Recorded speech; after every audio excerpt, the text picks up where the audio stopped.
So when you get really right down to it and you pin me down, it's got to be South Texas in December. It's one of those situations we've got a lot of deer in the area. We're coming into the rut. I want to hunt where I know there's some does. The property can only carry so many deer, and so you've got to keep that population within check of what that habitat can support. And part of that means taking out bucks that don't really have the antler style that you like. Kevin, I think we ought to shoot him.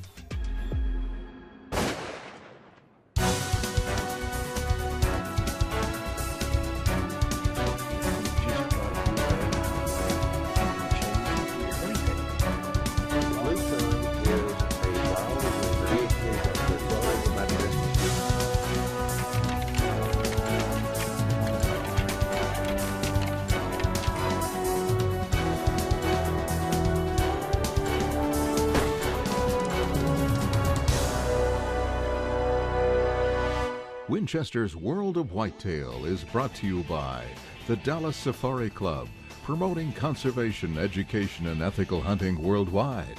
Nikon, the trusted name in optics. Winchester Ammunition, the American legend. Thompson Center, America's master gunmaker. Cabela's, the world's foremost outfitter. The Buck Bomb blows away traditional scents. Bad Boy Buggies, they'll never hear you coming. And by Remote Locations, Secrets of Making Outdoor TV, a 150-page full-color book from Orion Multimedia. Order by phone 1-800-850-9453.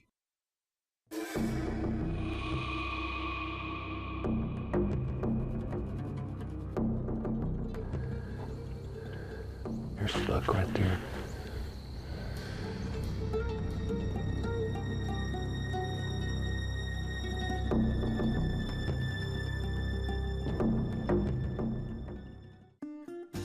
Host Larry Weishuhn's hunting Texas-sized bucks on Geronimo Creek Ranch, less than an hour outside of Old San Antonio. Geronimo Creek has hunting for both big and small game, but is famous for its whitetails. In this particular instance, we're hunting a ranch that's probably about maybe 40 miles from where I live. It's called Geronimo Creek Ranch. One of the great anticipations of coming to Geronimo Creek Ranch is being able to spend time, of course, with an old friend, with Kevin Wagner. One of the really special things about this hunt was for Larry and I to get back together. Kevin and I have hunted together in Africa, up in Canada, over in New Zealand. So it's kind of like an opportunity to get back home, particularly to hunt with Kevin, like old home week. On this December hunt, as the rut is starting up, Mr. Whitetail has a dual purpose in mind. Not only is he looking for a trophy buck, but he's keeping his eye out for a management deer. Now's the time to take those older deer with poorer quality antlers out of the breeding population. We get to this particular spot that Kevin has told me a little bit about. We get there and it was almost like love at first sight. Here's this big old log, perfect place to hide behind. Set up right on the edge of an open field. There's a water hole back over here. There's a water hole behind us. Perfect travel lanes for these deer coming through some of these openings. We get set up and within a few minutes, their does starting to come in. Their little bucks starting to come in. I mean, nice young bucks. A couple of bucks down the way too that probably going to need to be taken out of the management herd. You know, it's one of those situations we've got a lot of deer in the area. We're coming into the rut. Coming into the rut, I want to hunt where I know there's some does. That was one of the things that really tickled me. When we got there, we started seeing the does and young bucks, and they're starting to chase a little bit. You know, so setting the stage literally to where, for me, that I'm going to expect to see a really big old monster buck come by to check these does that are there.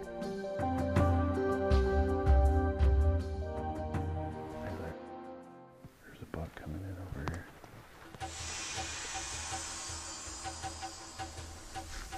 You see? Yeah. Yeah. Doesn't have any brow tines, that's for sure. I can't tell right yet whether they're broken off or not. That's why I was debating if he was a 6-point or a busted up 8. Still looks like he's got some age on him though, Kevin. He sure does. Yeah, ask your opinion, but I don't think it's something we really want in the management program, do you? What kind of deer? If he's a 3-year-old, he's a pretty good deer. you know, but if he's a 4-year-old, but you always got to ask yourself a question. Don't want more that look just like him. Yeah. You know, he looks short-tied. He's not real long, maybe. Got decent mass. He does. But tell you what, with the quality of deer that you got coming on, you really don't need that animal out here doing any breeding. No, I agree 100%. The property can only carry so many deer, and so you've got to keep that population within check of what that habitat can support in, say, the worst of times. Well, where do you draw the line? You don't want to just take all your good deer, because you really want to try to perpetuate those the antler style. So there's always got to be some sort of a culling program involved. So that's kind of where you got to draw the line. Kevin, I think we ought to shoot him. I think he's the right age. Really, Tell you what, when he turns broadside a little bit, he's starting to get nervous.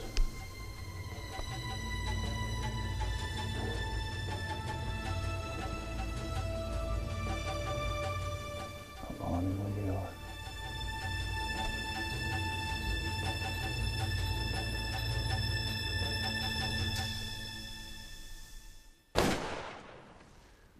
Oh, good shot, Larry.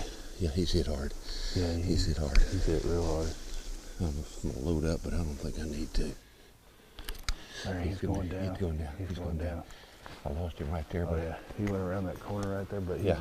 he's down. Oh man, Yeah, he's down. tell you what, I'm surprised he got out of the field. Yeah, I'm gonna take a picture just where he went down. Okay. Yes, and I lost him right behind this stall right Yeah. No, that was a good shot, buddy. That was. Right there he is. There he is. Didn't take long after we got on the blood trail, very obvious blood trail. There he is. Get up to him, first thing I do is literally just open his mouth. Yes, the deer is a 4-year-old based on tooth eruption and wear. He's got a decent set of antlers, but not the quality of antlers that this ranch is capable of producing at those age classes of deer. He's a deer that really, see how his ears hanging down and all that kind of stuff. Deer like people, they'll age a whole lot like people. He knows he's got a lot of flappy skin. When they get a lot of depth from the side to here, it's usually also a pretty good indication they got some age on them. Gotcha. His antlers are actually a little bit bigger than I thought they were. They didn't look quite that big on that size body. Right. But still, I mean, he's got about 17-inch main beam. This is a 3 or 4-year-old deer. Yeah. He ought to be bigger than that for what you guys are wanting to do here. So I agree.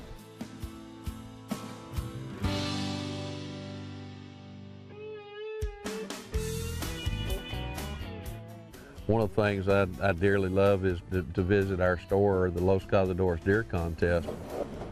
It's the world's largest whitetail contest, and I mean, it's amazing the quality of deer that are brought into the contest. But we've already got, I think, about 300 or 400 deer that have been brought in that score 160 or better. And I think that's one of the things that I so much enjoy about the fall, of being closer to home and going by the contest to see not only what they're taking, but to learn. I mean, I talk with those hunters. It's amazing what you can learn about hunting and about hunting whitetail deer if you start talking to other hunters.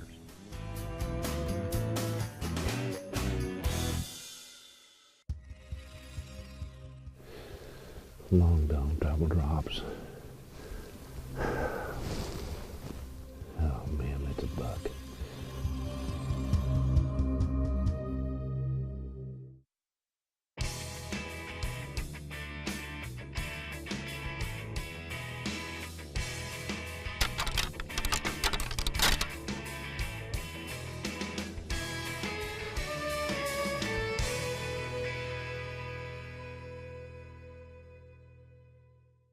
You say tomato and I say tomato. Or when it comes to acorns, Larry Weishuhn says acorns. Either way, whitetail need the fat and carbohydrates they provide, as we learn now on Larry's World of Management. Beautiful old live oak tree. You know, so many parts of the country have oak trees that produce acorns, and acorns are so very important to whitetail deer. With the research that we've done over the last several years, particularly research that was done at Texas A&M Kingsville, they found out that fats and carbohydrates in whitetail deer are almost as important as what protein is, because he gets that animal in great shape going into the wintertime and allows him to get through the wintertime in reasonably good shape. But unfortunately, so many places that we deal with may not have a good acorn crop every year, or there may not be any acorns. And there's really, in some of those areas, not a whole lot of other type of mass crop that might produce that type of fat and carbohydrates that the deer need. There are products such as this Wild Game Innovation Acorn Rage that contains real acorns, but also soybean meal and a bunch of other things, and contains a tremendous amount of protein, like up to 26 to 28%, and also fat content that's about 17%. And again, that fat and carbohydrate is so very important to get that deer in great shape going into the winter and into the antler growing season in the springtime to produce those really big antlers that most of us are interested in. For more information on supplemental feeding, log on to versuscountry.com. With his management duties taken care of, Weishuhn can concentrate on big bucks. And to do that, he's breaking out his Rattling antlers. Not only is Rattling a good way to pull in a trophy whitetail, it's a great way to see what the deer are like overall. No sooner as I started rattling, we had 2 bucks come in, both youngsters. I mean, they didn't come charging in. I think we're still a little bit early. We're still about maybe 5, 6, maybe a week away from when they really start running in, when they're just coming running in. They're drooling, their eyes are bugged, their ears are laid back, hair standing on end. You know, they're literally looking for a fight. And then finally found another one where a buck was chasing a doe. Really couldn't get on him. We tried to several times. I mean, this deer was a sizable deer. We just could catch glimpses of him every once in a while. Big deer. Must be a doe right there. Second bucket run across. But he's a big 8-point. He's not quite what we're looking for. I know there's some bigger bucks here. But it's sure tempting, I'll tell you.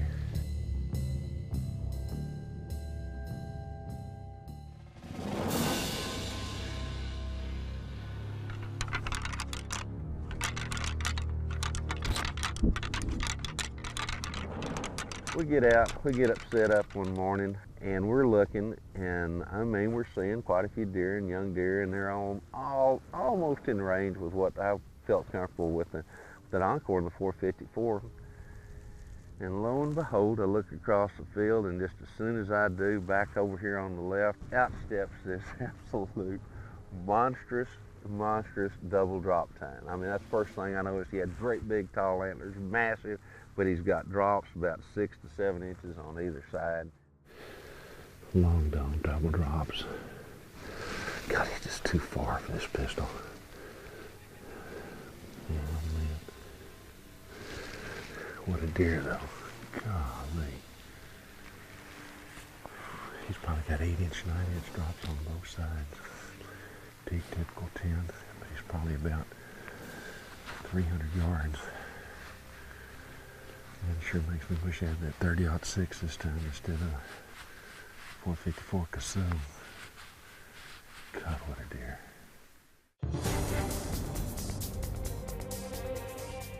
What do you think? I think real good. It's like split or short G2. I like it. Winchester's World of Whitetail is brought to you by the Dallas Safari Club, promoting conservation, education, and ethical hunting worldwide. Nikon, the trusted name in optics. Winchester Ammunition, the American legend. Thompson Center, America's master gunmaker. Cabela's, the world's foremost outfitter. The Buck Bomb blows away traditional scents. Bad Boy Buggies, they'll never hear you coming. And by Wild Game Innovations, nutrition, attraction, and action.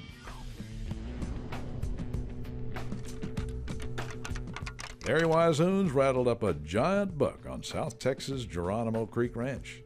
But while that deer kept out of range, another management buck gave Mr. Whitetail a perfect shot, and he took full advantage of it. Right there he is. There he is. But even with one deer down, the hunt is far from over. Now, can Weishuhn get a clean shot at a genuine trophy buck? Sitting there that morning waiting for the light to come up, there was just this absolute feeling that, you know, maybe I picked the right spot at the right place this time. It's still dark.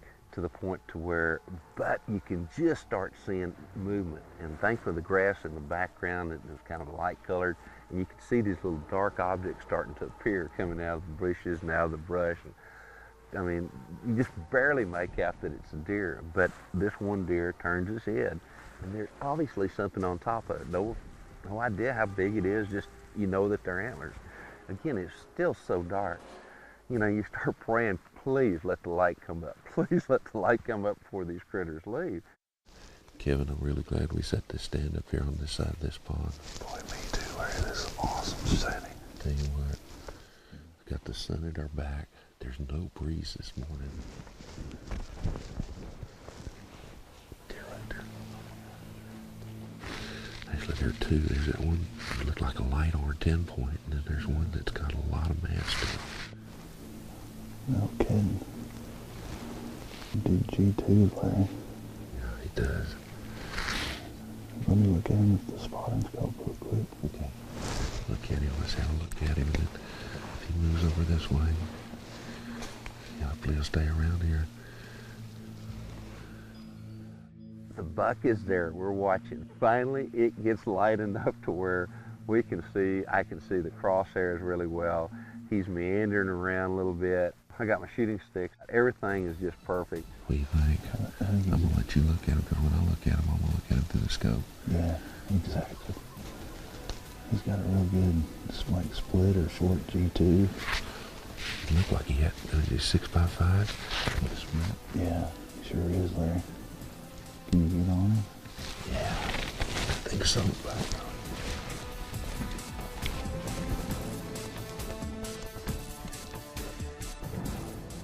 Larry, he's gonna walk in those trees. We better get on him. Yeah, let him walk. Just look at he's gonna go to the, gonna go right about, I think, to the edge of where those logs are. I agree. He'll stop right there. You take him when you're ready, Larry. You like him? I like him. The lighting is good. Everything is there. The crosshairs are right where I want him to be. And it looks all of a sudden as if he's going to get ready to leave. He starts walking over the right. Next thing I know, he is starting to walk toward the brush. And the brush is about as thick as dog hair. And you know that if he takes 4 or 5 steps in there, it's over with. Good. Okay.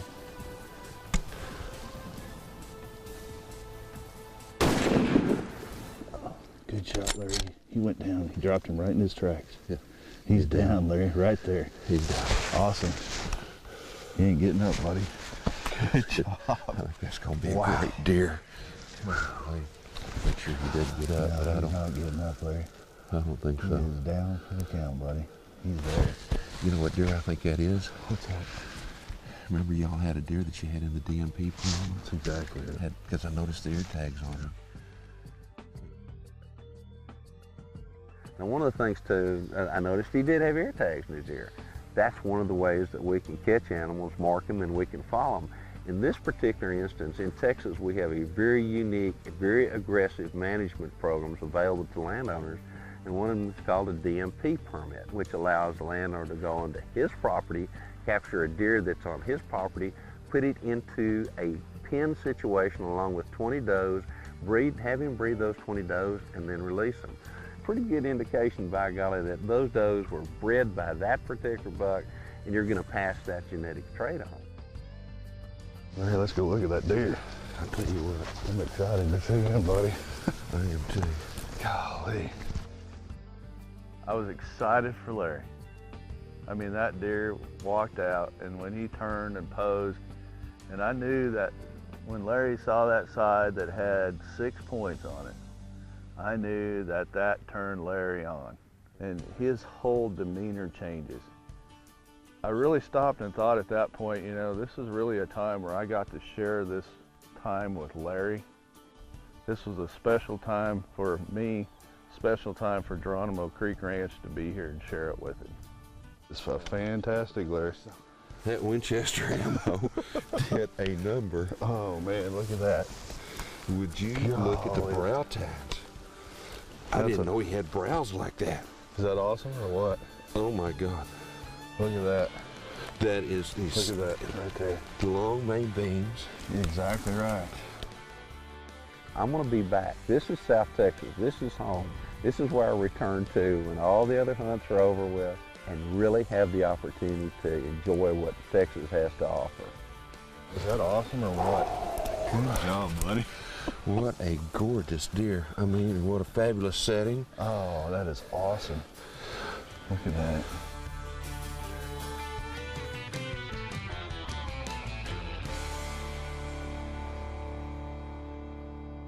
Winchester's new ammunition ballistics calculator is live on Winchester.com. Choose your type of ammunition and compare up to 5 different Winchester products with easy-to-read high-tech ballistic charts and graphs. Customize shooting conditions by entering wind speed and outside temperature, adjust 0 marks for sighting in, then print the ballistics for later reference on the range or in the field. The Winchester Ballistic Calculator, only on Winchester.com.